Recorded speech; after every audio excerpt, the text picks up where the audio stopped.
¿Puede el ser humano dedicar tiempo solo a lo que ve, a su cuerpo y olvidarse de su dimensión espiritual? Muy buenas a todos, discípulos misioneros, que os habéis animado a realizar este curso de dinamización y liderazgo misionero, Alma Misionera. Soy Miguel Castro, misionero redentorista, y os acompañaré en esta asignatura sobre espiritualidad que hoy iniciamos. Bienvenidos. Nos proponemos en esta asignatura descubrir la necesidad del cuidado de la dimensión espiritual en todo ser humano, conocer el dinamismo creciente de la misma y su importancia en la vida del creyente. A lo largo de 8 sesiones irás introduciéndote en esta materia que hoy nos ocupa, conociendo definiciones, conociendo dinamismos, métodos, fuentes. En un tema siguiente, en el tema 2, podrás conocer el elemento de la espiritualidad redentorista desde San Alfonso hasta hoy. Una espiritualidad viva, pastoral, moral, una espiritualidad misionera. El tema 3 te permitirá obtener las claves del seguimiento de Jesús. Fortalecer tu vida en Cristo. Una vida espiritual que se alimenta, se desarrolla y crece en comunidad y con los sacramentos. Es la vida en la Iglesia, que verás con el tema 4. Nuestro tema central, el tema 5, en él podrás encontrar el elemento central y vertebrador de la espiritualidad, la vida interior, la oración. Los 3 últimos temas lo hemos pensado de una manera más práctica. El tema 6 te acercará, de una manera sintética, a conocer con nombres propios distintas espiritualidades o escuelas de espiritualidad que han surgido movidas por el Espíritu a lo largo de la historia. Así, verás personas influyentes y cercanas, figuras, maestros grandes de la espiritualidad, en concreto del Carmelo, como pueden ser Santa Teresa de Jesús o el gran San Juan de la Cruz. En el último tema, en el tema 8, podremos acercarnos a hombres y mujeres que desde la espiritualidad redentorista han hecho vida el carisma de la abundante redención. Son nuestros santos mártires, beatos redentoristas, que con sus aportaciones han enriquecido las fuentes espirituales de esta congregación misionera y también de la Iglesia. Cada uno de estos temas te lo irá presentando una persona diferente, entre las cuales hay hombres y mujeres de distintas edades, de distintos carismas, de distintos estados de vida. Eso sí, todos ellos, personas de Dios, personas de Espíritu. Pues una vez hecha esta presentación, lo que te deseo es que disfrutes y que aprendas. Pero sobre todo, que crezcas y que te dejes llenar del Espíritu consciente de que no solo del cuerpo vive el hombre, sino también de todo espíritu que viene de Dios. Comencemos. ¿Puede el ser humano conocer más allá de lo que ve, de lo que siente, de lo que la ciencia puede decir? Hola de nuevo, soy Miguel Castro, misionero redentorista, y en este primer tema de espiritualidad queremos poner las bases de esta compleja materia del espíritu. Comenzamos con la introducción a la espiritualidad. Nuestros objetivos van a ser ver la relación de esta dentro del campo de la teología, conocer la naturaleza, la fuente, los métodos y aclarar algunos términos y relacionarlos con la identidad cristiana. Vamos allá. Para comenzar te propongo una imagen cotidiana, que es la imagen de una cebolla. Sí, el ser humano es un ser complejo, es un ser profundo. Es mucho más de lo que se aprecia y de lo que se ve externamente y a simple vista. Son numerosas las capas como las de la cebolla. Son numerosas las dimensiones que le configuran. Más allá del cuerpo y de la mente, más allá de lo físico y de lo psíquico, el ser humano está dotado de sentimientos, de pensamientos, de voluntades, de inteligencias.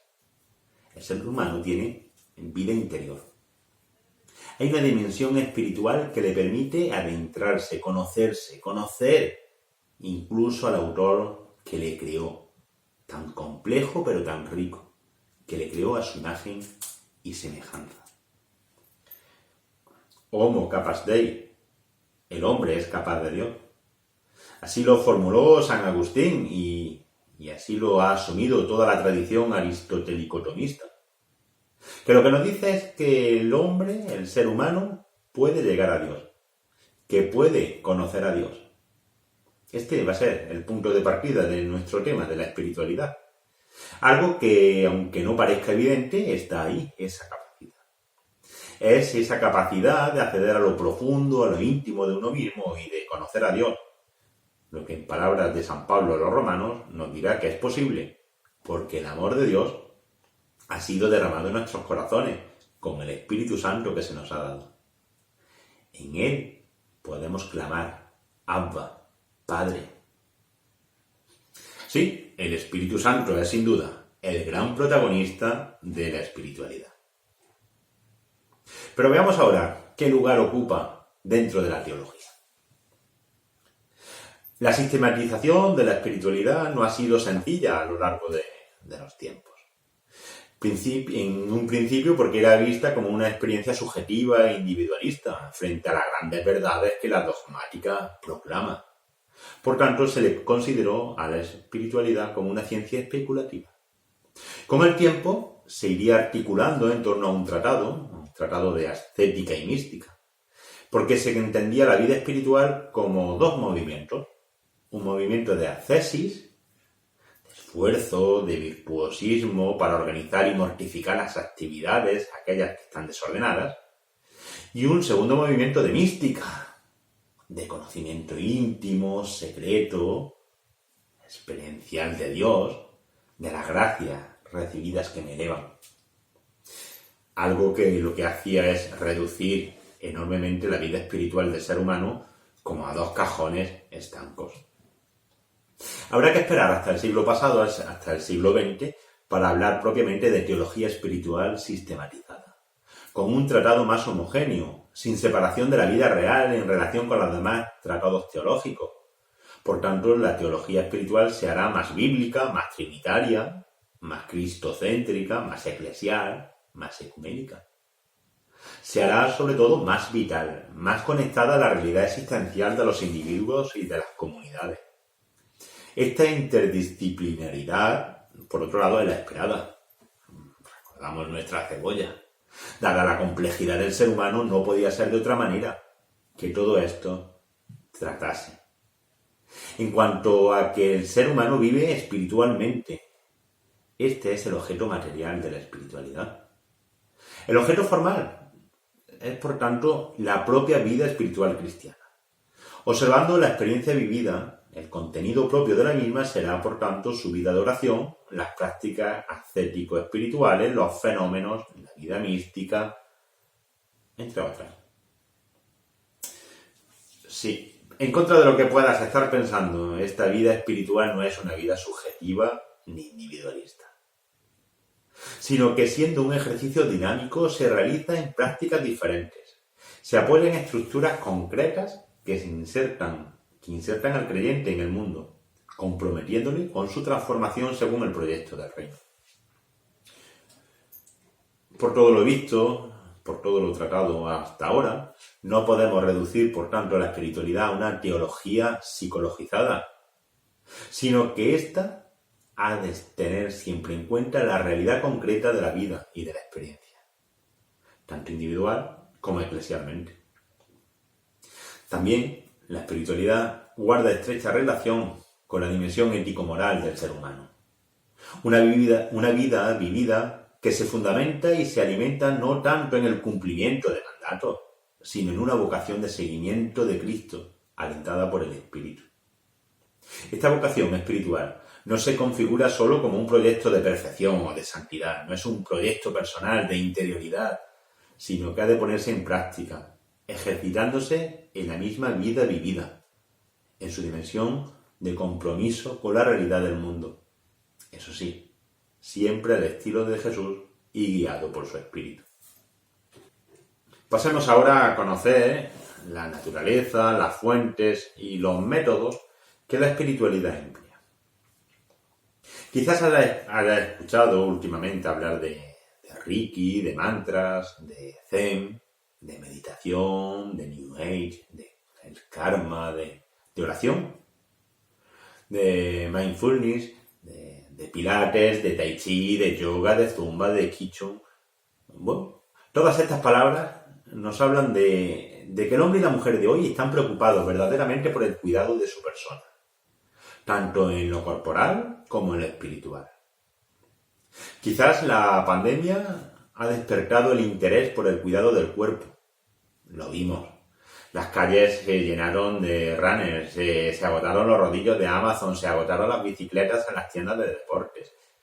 Pero también hemos visto cómo en Internet son numerosos los cursos que nos ofrecen online de autoconocimiento, de psicología, terapias para mantenernos en buen estado de salud mental, técnicas múltiples de relajación y de meditación. Sí. Nada nuevo bajo el sol. Nada nuevo que ya los cristianos no tuviéramos y que cuidáramos. La regla de San Benito lo resume excelentemente con su célebre ora et labora. ¿Sí? Reza y trabaja. Y así estará bien contigo mismo, con los demás y con Dios. Pero bueno, veamos ahora estos otros elementos de la espiritualidad. ¿Cuál es su naturaleza? La espiritualidad es una materia científico-teológica, cuyo estudio es la realidad de Dios que actúa por el Espíritu Santo, de ahí su nombre, que actúa en la persona, tratando de conocer y de presentar unos dinamismos y unos procesos de dicha actuación en el hombre.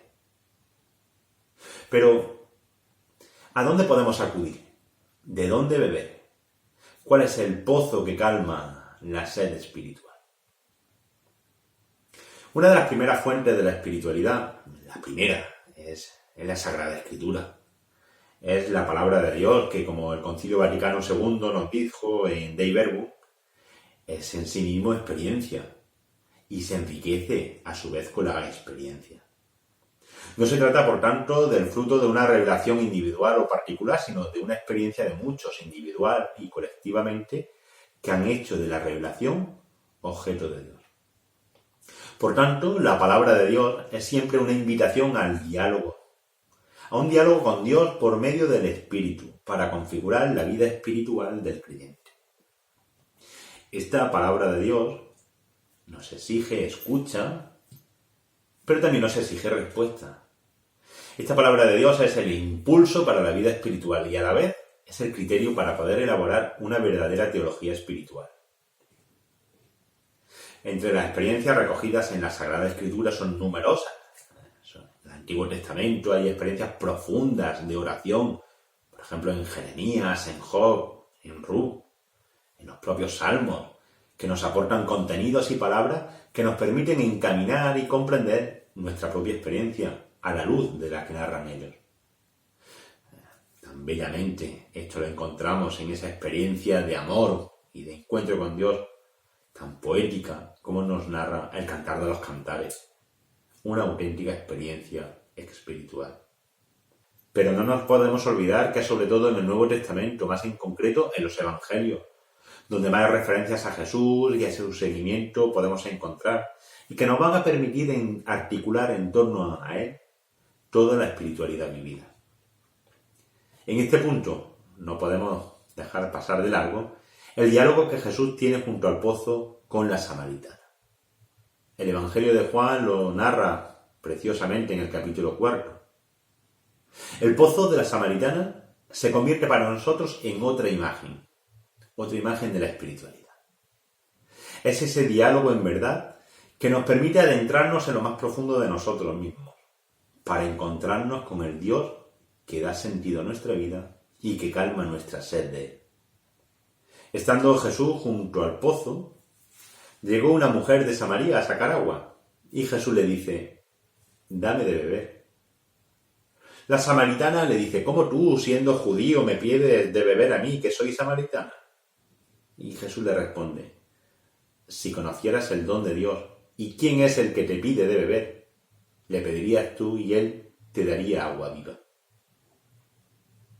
Porque el agua que yo te daré se convertirá dentro de ti en el surtidor de agua que salta hasta la vida eterna. La mujer le dice: Señor, dame de esa agua. También nosotros, como la samaritana, le pedimos al Señor: Señor, danos de esta agua. Otra fuente de donde se nutre, de donde bebe la espiritualidad, es la experiencia cualificada de hombres y de mujeres espirituales. Una experiencia personal o comunitaria siempre inserta en el tiempo y en la vida de la Iglesia. Una experiencia que nos lleva a hacer una profunda reflexión sobre esas personas, santos y místicos. A ellos se acercaron otros, personas de la talla de Orígenes, San Bernardo, San Buenaventura, Santo Tomás o San Ignacio de Loyola, que a su vez se convirtieron para otros en grandes espirituales. Podemos hablar así de una cadena espiritual o de una sucesión espiritual, de hijos espirituales que a la luz de la experiencia de los padres o maestros espirituales les permitió encontrar caminos seguros puestos por el Espíritu como auténticas señales para su acción en la Iglesia y en el mundo. Nuestra tercera fuente se acerca a la experiencia de otras religiones.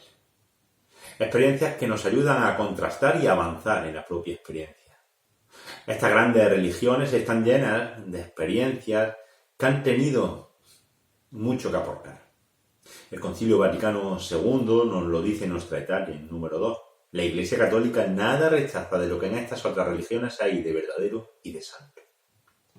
Como cuarta fuente están otras ciencias, otras disciplinas teológicas o otras ciencias humanas. Principalmente la filosofía, la antropología, la psicología, la sociología. Gaudium et Spes, en el Concilio Vaticano II, en el número 44, nos dice: la Iglesia necesita, de modo muy peculiar, la ayuda de quienes, por vivir en el mundo, sean o no creyentes, conocen a fondo las diversas instituciones y disciplinas y comprenden con claridad la razón íntima de todas ellas. También la espiritualidad bebe de la tradición, de lo que a lo largo de tantos siglos la Iglesia ha vivido. Y también bebe del magisterio propio de la Iglesia, de todo lo dicho y de lo escrito. Pasemos ahora a ver los métodos. ¿Cómo, Señor, cómo podemos sacar esta agua? Si el pozo es profundo y no tenemos cubo, ¿cómo podemos acceder? Mira, la espiritualidad cuenta con técnicas, con métodos que nos ayudan a alcanzar. Un método es el método inductivo descriptivo. Para acceder a la experiencia humana, este método empírico tiene como base el análisis y la descripción de la misma experiencia. Está, por tanto, muy ligado a la realidad, a los hechos concretos que se suceden realmente en la vida espiritual del creyente. No consiste en obtener conclusiones, sino en obtener datos que han de ser posteriormente contrastados con la crítica teológica. Es el hecho. Diríamos que para nosotros, con el símil del pozo, es nuestro cubo. Un segundo método es el método deductivo. Este método parte de unos principios teológicos para obtener unas consecuencias para la vida espiritual.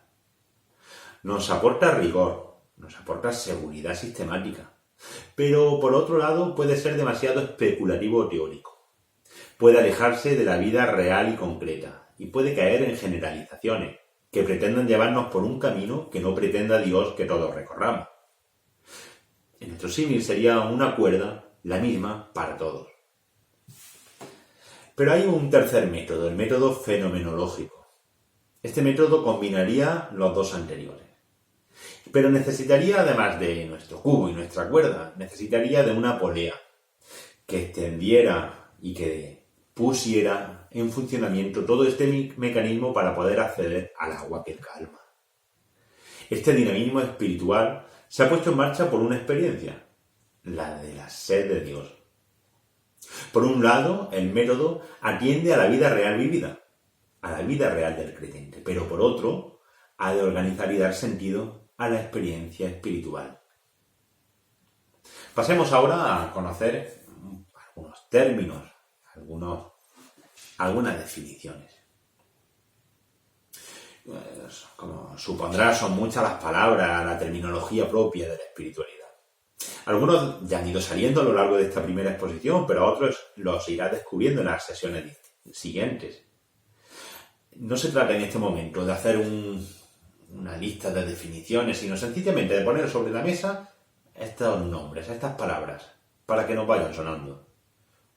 Espíritu Santo, hombre espiritual, camino espiritual, escuela de espiritualidad, ejercicios espirituales, maestro espiritual, carismas, movimientos, ascesis, mística, retiro espiritual, meditación, contemplación, adoración, silencio, noche oscura, conversión espiritual, oración. Solo me voy a detener en uno, en el hombre espiritual, por tratarse del sujeto mismo de nuestra materia. Para ello voy a dejarme iluminar por la palabra de Dios. San Pablo nos dice en la primera carta a los Corintios: Dios nos ha revelado su sabiduría por el Espíritu, pues el Espíritu lo sondea todo, incluso lo profundo de Dios. Pues, ¿quién conoce lo íntimo del hombre sino el Espíritu del hombre que está dentro de él? Del mismo modo, lo íntimo de Dios lo conoce solo el Espíritu de Dios. Pero nosotros hemos recibido un espíritu que no es del mundo. Es el espíritu que viene de Dios, para que conozcamos los dones que de Dios hemos recibido. Cuando explicamos verdades espirituales a hombres de espíritu, no las exponemos con el lenguaje que enseña el saber humano, sino el que enseña el mismo espíritu. También San Pablo a los tesalonicenses le dirá: vosotros sois hijos de la luz e hijos del día. No lo sois ni de la noche ni de las tinieblas. Permitirme un inciso cuando Pablo habla de hombre espiritual. Lo hace desde su concepción antropológica del ser humano y se refiere al hombre y a la mujer espiritual. Desde esta concepción del ser humano de Pablo, el hombre espiritual es un ser de luz, es un ser de espíritu. Es aquel que se deja conocer y que se deja habitar por el Espíritu de Dios. Es un ser abierto a la experiencia de Dios, a la trascendencia. Está abierto al mismo Dios, como dijimos al inicio, homo capaz dei. Pero también es un hombre capaz de inmanencia, de interioridad, de conocer su esencia en la totalidad de su ser, de conocer los dones recibidos. Y todo ello es posible porque hemos recibido el Espíritu. El hombre espiritual es, por tanto, un ser receptivo, pero a su vez coprotagonista en esta relación con Dios. En cuanto a ser pasivo-receptivo, el ser espiritual se sabe elegido, se sabe amado, se sabe tratado, se sabe interpelado. Pero a la vez, con la ayuda del Espíritu, se convierte en un sujeto activo, capaz de elaborar una respuesta dinámica en todo su ser, con todas las dimensiones que le constituyen.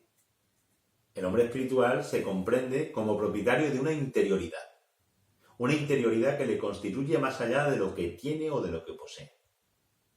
Una interioridad teológica, fruto de la presencia divina. Una interioridad antropológica, fruto del intercambio de los gestos, de las palabras, de las miradas, de los diálogos, del hondo y profundo encuentro con Dios. Una interioridad simbólica, fruto del ejercicio de la contemplación que le lleva a descubrir la verdad de su ser. Finalmente, veamos cómo la identidad cristiana está marcada por la espiritualidad. Después de todo lo visto hasta ahora, quizás la imagen de la cebolla ya no sea como antes. Quizás ya hayamos dado un paso y hemos dejado que nuestro interior hable. El interior tiene algo que decir de lo que somos. Nuestro ser espiritual tiene mucho que decir de lo que somos. Nuestra identidad cristiana parece que no tiene que ver tanto con los apellidos, con la familia en la que nacimos, No tiene que ver nuestra identidad tanto con el pueblo en el que nos criamos o con los títulos que hemos ido obteniendo a lo largo de la vida. Nuestra identidad cristiana viene sobre todo marcada por lo que dejamos que el Espíritu diga y hable en nosotros. Si alguien dice de ti que eres una persona muy espiritual, no te avergüences, siéntete orgulloso. Pues con ello estás mostrando tu persona íntegra, con una honda y profunda vida espiritual.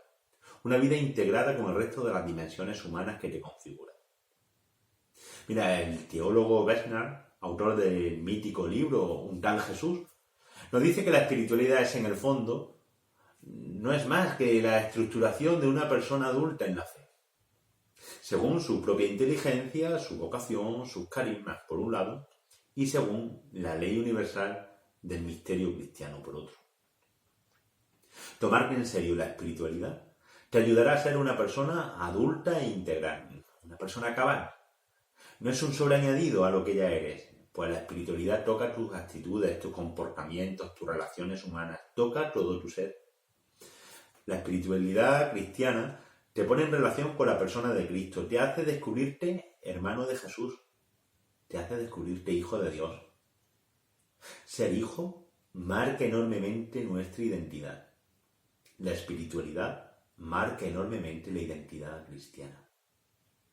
Dejarte renovar por el Espíritu te obliga a reconfigurar tu propia identidad, a volver a leer quién eres.